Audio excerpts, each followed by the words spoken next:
अल्हम्दुलिल्लाहि रब्बिल आलमीन। भाई आज हम बात करेंगे दुआओं के, प्रेयर के लिए। जो लोग कहते हैं कि भाई हमारे लिए प्रेयर कर दो, देखो असल में अल्लाह ताला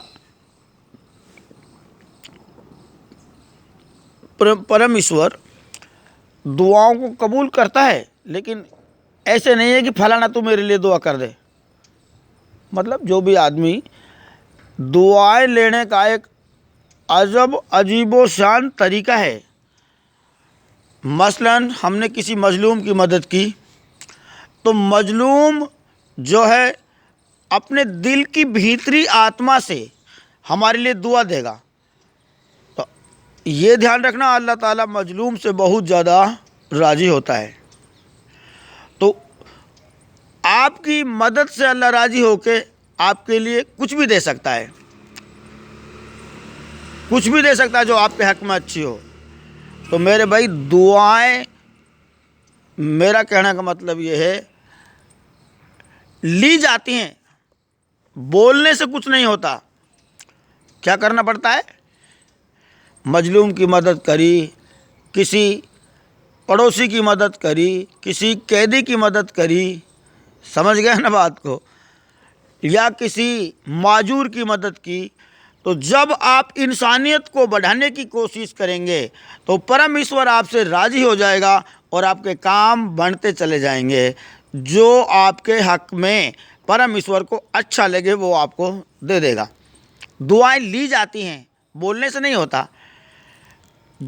किसी भी कार्य को करने के लिए कुछ करना पड़ता है, कुछ खोना पड़ता है, झुकना पड़ता है।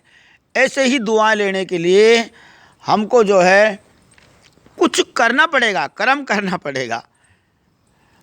अब ये भी कोई ज़रूरी नहीं है कि आप इंसान जो है ये बड़ा पादरी है या बड़ा मौलवी है या बड़ा मुफ्ती है, इनसे दुआएं करवा लो। ऐसे दुआएं नहीं होती। अल्लाह के यहाँ तो मेरे भाई कमज़ोरों की ज़्यादा औकात है, कमज़ोरों की। तो दुआएं मैं ये नहीं कह रहा कि भाई मत लो, लेकिन दुआ, और ऐसा भी नहीं है कि आपने मस्जिद में 10,000 दे दिए या मदरसे में 20,000 दे दिए। मामला देखा जाता है। गृहस्थी को अल्लाह ताला बहुत पसंद करते हैं, इंसानियत को अल्लाह ताला बहुत पसंद करते हैं।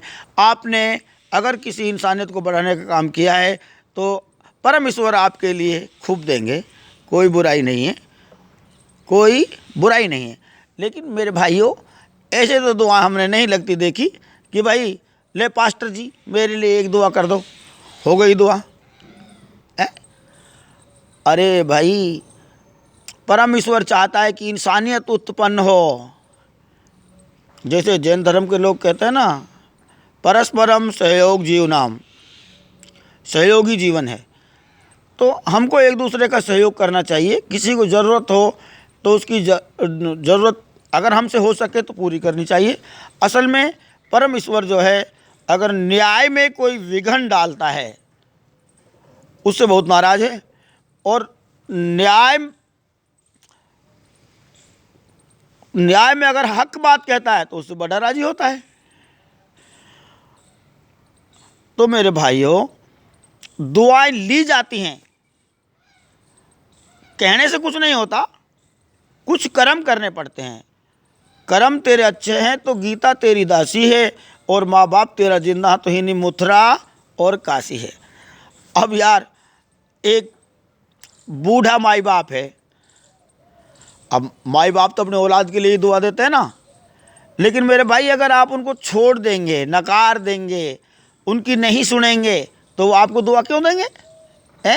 दुआ अंदर से निकलती है, दिल से, और दुआ तब निकलेगी जब आप उनकी सेवा करेंगे।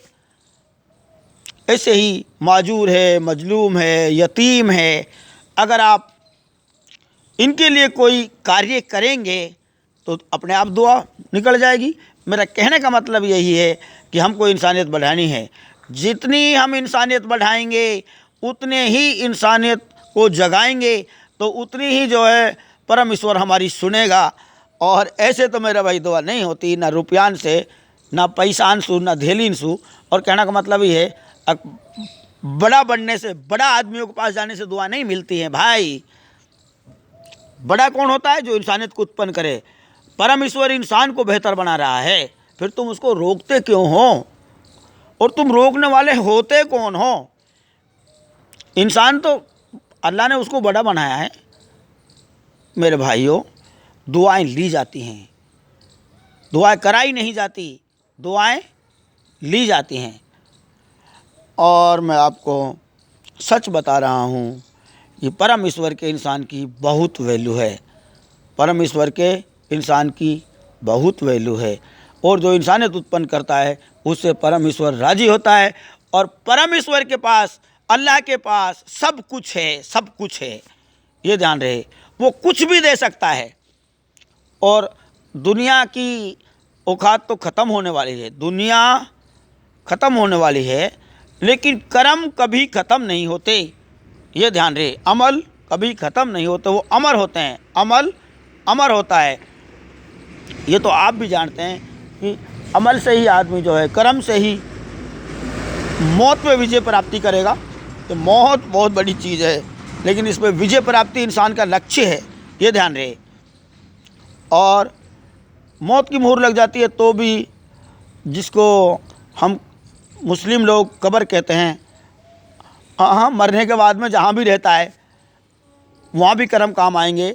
और फिर जब खड़ा होगा इंसान हिसाब किताब के लिए, वहाँ भी, जिसको हम हसर कहते हैं, वहाँ भी कर्म काम आएंगे।